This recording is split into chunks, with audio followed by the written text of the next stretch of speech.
Welcome to A1 TV Telugu news.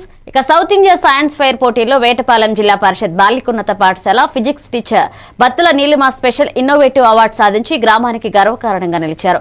ప్రకృతి వనరులతో సుస్థిర భవిష్యత్ అనే ప్రాజెక్టుతో మండల జిల్లా రాష్ట్ర స్థాయిలో ప్రథమ స్థానం పొందిన ఆమె హైదరాబాద్ లో జరిగిన పోటీలో నడకతో విద్యుత్ తయారీ కాన్సెప్ట్ తో అందరి దృష్టిని ఆకర్షించారు.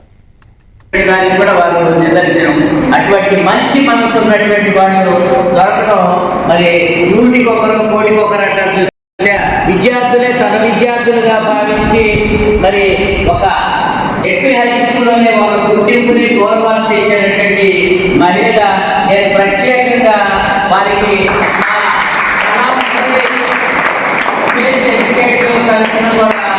మేడం గారికి సన్మానం చేసి మా అధ్యక్షులైనటువంటి డాక్టర్ అంటే మురళి వరప్రసాద్ గారి చేత కూడా మరి స్పేస్ కి మేడం గారు చేసినటువంటి దానికి చాలా దగ్గర సంబంధం ఉన్నాయి.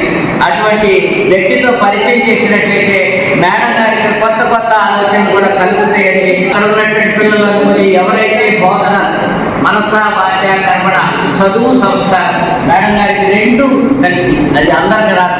చదువుతో పాటు సంస్కారం విద్య పట్ల విద్యార్థుల పట్ల మక్కువ ప్రేమ అభిమానం వాత్సల్యం అనేటువంటి దానికి నిదర్శనంగా నిలిచినటువంటి బత్తుల నీలిమ గారికి నేను సన్మాన కార్యక్రమంలో పాల్గొనడం అనేటువంటి కూడా నా అదృష్టంగా భావిస్తూ పట్టు పట్టరాదు పట్టి విలువరాదు అనేటువంటి కాన్సెప్ట్